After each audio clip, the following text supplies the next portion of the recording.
Hi, welcome back to my studio. Today I'm going to be sharing with you how I finish my paintings in oil. So my first bloomer here, she's like 80% finished. I used inks, acrylic markers, oil pastels, a lot of acrylic paint. And she's finally ready for the oil stage. And the reason why I love to finish my paintings in oil is because oil paints are alive. So it's related to science. It is science. It's related to how the electrons move, and frequency and light, and how we optically see these colors. Oil paints have a quality called color temperature. So they're either warm colors or cool colors. And warm colors are not just red, orange, and yellow, and cool colors are not just green, blue, and violet. Within each color family, there are cool tones and warm tones of it. So there are warm yellows and cool yellows. And with every color. And acrylics are plastic, so they don't have that quality. And the reason why it's so important to know this when you're painting in oils is so that you can create more depth and just know where to put what color. So you would place the cool colors in the background or wherever you want it to recede. Like if you're doing a portrait, the sides of the face or the neck, you would put cool colors. And then warm colors you would put in on your subject matter or anywhere where you want it to pop forward. I'll show you how I set up my palette. I follow a very simple structure that helps me stay in my right brain. I don't like to pre-mix my colors or follow a specific color ratio because that's just too methodical and left brain, which you don't want to be when you're creating art. Because when you're creating art, you don't want to think about it. It's a feeling. You want to feel it through. There is no wrong way to make art or paint. People paint and create in so many different ways, and I just want to share with you how I do it in case you were wondering.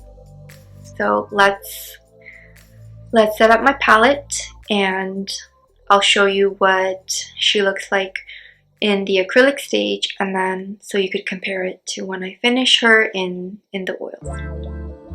Okay, this is what she's looking like in the acrylic stage. This, I left a lot of it alone from the first ink layer because I just loved that brush stroke. And also right here was from the inks. I mostly left that alone. And I didn't want to define the outside flowers too much. I'm going to put cools in the background and the flowers around her. I'm going to do cools, and then the ones that I want to pop, I'm going to put cools underneath here.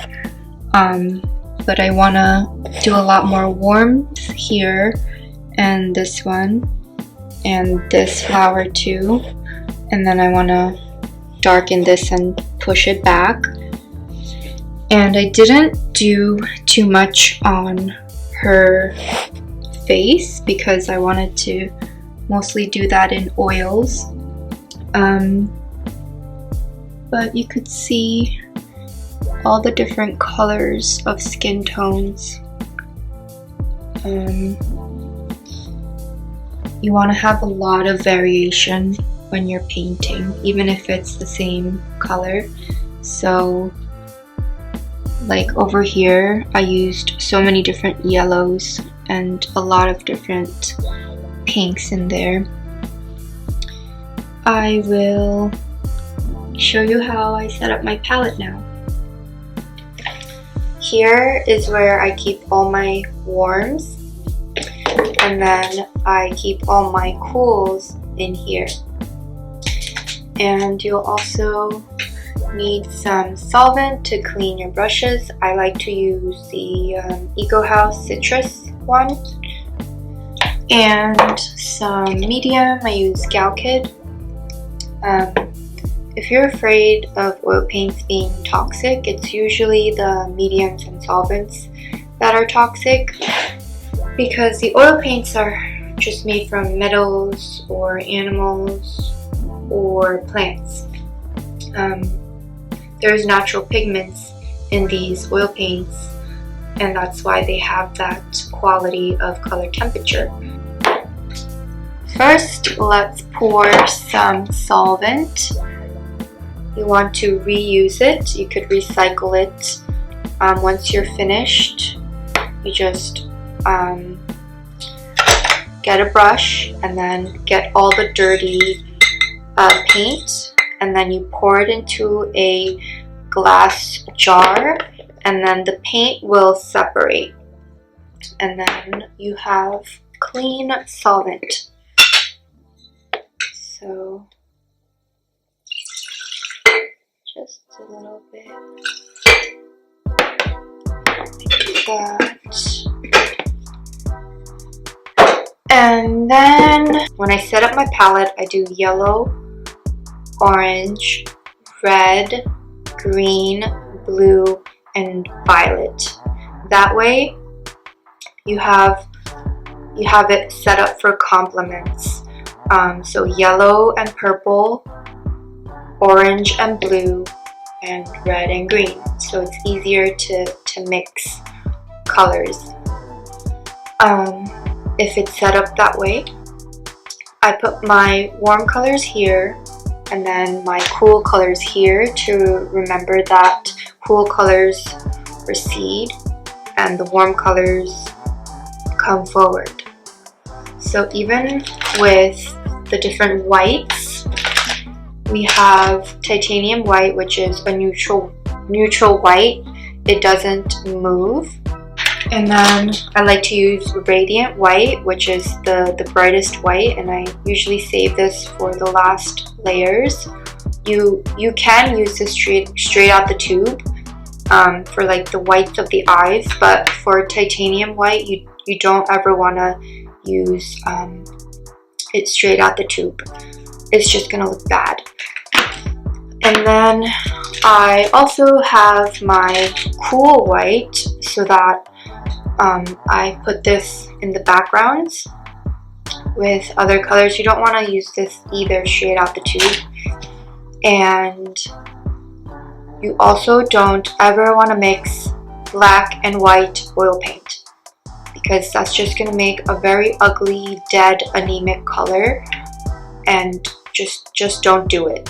You can mix black and white when you're painting in acrylics, but don't mix black and white when you're painting in oils, okay?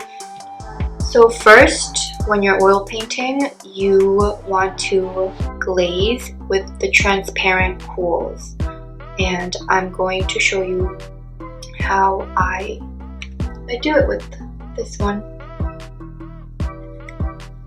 You also need a rag, 100% cotton rag. Just use old t-shirts. This is a new color I got, Pale Rose Blush. I'm really excited to use this. Really pretty color. Okay, so I set up my palette. Remember, white, yellow, orange, red. I don't use red that much. I usually use lots of pinks, green, blue, and violet. And these are the warms.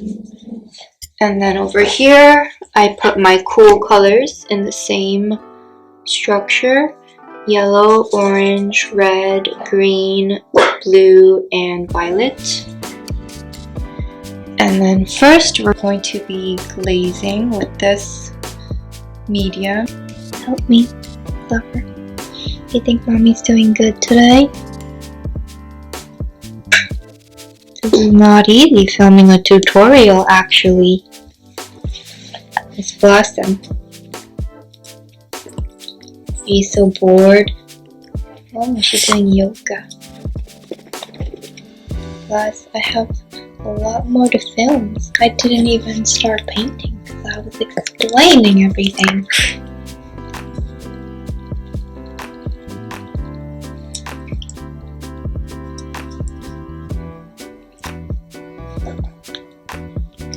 Good girl, she's doing yoga. Okay.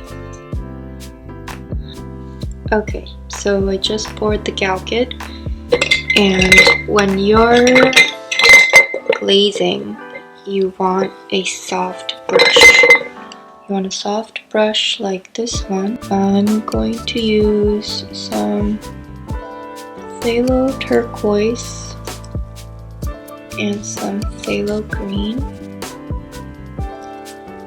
for the background. Too blue, but you see, it's like just so juicy and rich. I am using some quinacridone red transparent to tone down the screen a little bit. See, that looks so much better. And let's see, yeah, it's better. Then I'm just gonna go in my background and do a little glazing.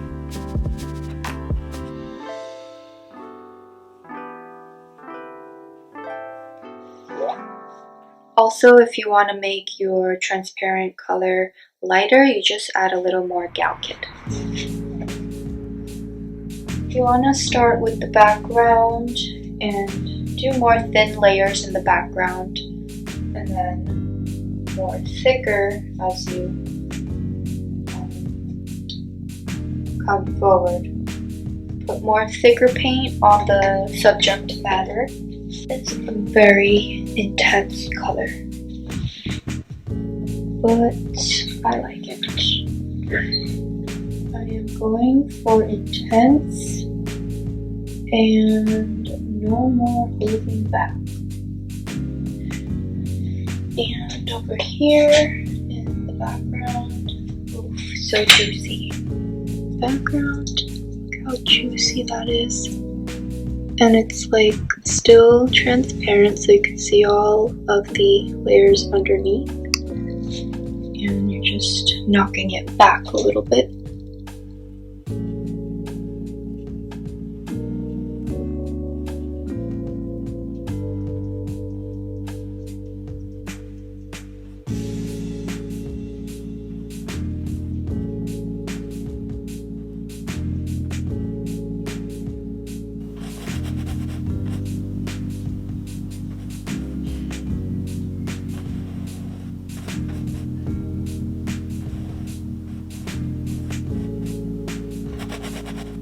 So now I'm mixing some burnt sienna with some of this green to make a nice warm brown.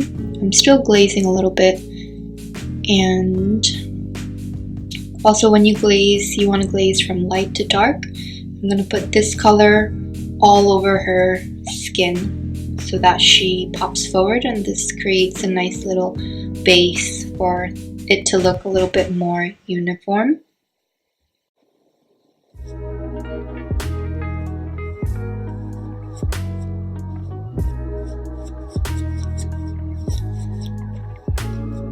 This is going to pop her forward, and then I am going to add a lot more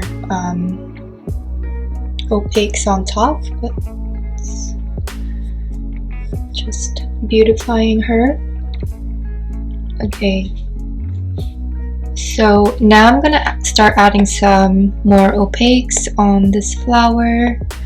I did some glazing under here, and I'm also going to start adding some opaques on this orange rose that needs a lot of work, and pop this one forward as well, this flower. So now when you're going in with your opaques, whether it's warm or cool opaques, don't use too much of this medium. Just use it if your paints are a little bit dry, but you want it to be, the opaque paints to be much more thicker, okay?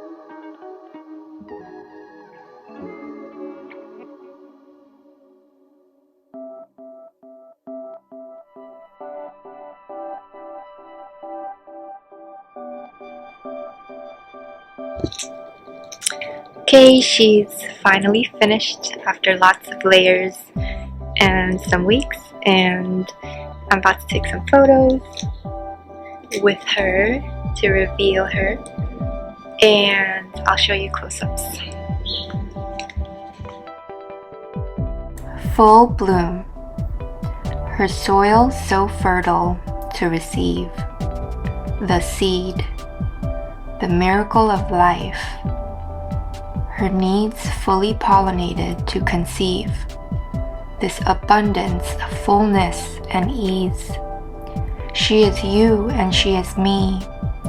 It is in our DNA to bloom, in our own unique and divine timing. So trust and believe.